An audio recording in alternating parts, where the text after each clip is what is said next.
మొహమ్మద్ రేవంత్ ఖాన్ వెజ్కి ఒక దేవుడు, నాన్ వెజ్కి ఒక దేవుడు, పెళ్లి కాని వాళ్ళకు ఒక దేవుడు అని చెప్పి పిచ్చి పిచ్చి మాటలు మాట్లాడుతున్నాడు. తనకి తెలియదేమో ఇట్లా పిచ్చి కూతలు కూసేటోళ్ళని శిక్షించడానికి కూడా ఒక దేవుడు ఉంటాడు.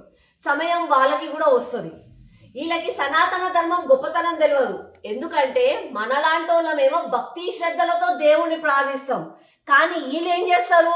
పెయిడ్ ఆర్టిస్టులు వీళ్ళు కమిషన్లతోటి డబ్బులతోటి ఇటలీ అమ్మని, రాహుల్ ఖాన్ని, ఎంఐఎంఓలని పూజించుకుంటూ వాళ్ళకి మస్కా కొడుతుంటారు. వీళ్ళకి ధర్మం గొప్పతనం ఏందో తెలియదు. ఈ యూపీఏ కాంగ్రెస్ సోకాల్డ్ సూడో సెక్యులర్లు, ఈ లిబరల్లు ఇట్లాంటి వాళ్ళకి అందరికి ఏమవుతుంది? రాముడు నిజంగా కూడా ఉన్నాడా? రాముడు అంటే కల్పితము, రామసేతు లేదు, అసలు దేవుడు అనేటోళ్ళే లేరు అని చెప్పి ఎన్నో రోజుల నుంచి ప్రచారం చేస్తూనే ఉన్నారు.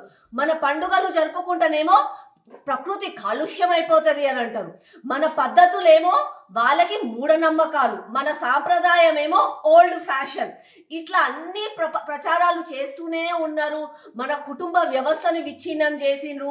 మన ధర్మాన్ని కూడా లేకుండా చేయాలని చెప్పి ఈ మూర్ఖులు అనుకుంటున్నారు. మళ్ళీ ఈ మూర్ఖులకి మన సనాతన ధర్మం, మన దేవుళ్ళు దేవతలే కనిపిస్తారు. వీళ్ళకి ముస్లింల గురించి, క్రిస్టియన్ల గురించి మాట్లాడడానికి నోరు కూడా రాదు. ఎందుకు అని అంటే అక్కడ శిక్షలు బాగా పడతాయి. మనం ఏంటంటే పోనీలే ఆయన కర్మని ఆడిపోతాడు అని అనుకుంటాం. కాబట్టి వీళ్ళకి ఇది ఓవర్ యాక్షన్ ఎక్కువైపోతుంది డే బై డే. ఇంకొకటి వీళ్ళ మెయిన్ ఎజెండా ఏంది? మన ధర్మం లేకుండా చేయాలి. మనని మొత్తము ఎట్లయితే ఈజిప్టు, ఇరాన్, సిరియా ఇవన్నీ అయినాయో మన దేశాన్ని కూడా అట్లా చేయాలని చెప్పి ఇలా మూర్ఖులు అనుకుంటున్నారు. కానీ వీళ్ళకి ఒకటి నేను గట్టిగా ఏం చెప్పాలనుకుంటున్నా అంటే, వీళ్ళు సూర్యుడు చంద్రుడు ఉన్నన్ని రోజులు మన ధర్మం ఉంటుంది.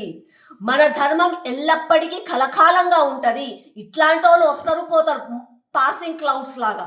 కానీ మన ధర్మం శాశ్వతం. ఇలా హిందూ బంధువులారా, దయచేసి ఇప్పటికన్నా మేలుకోండి.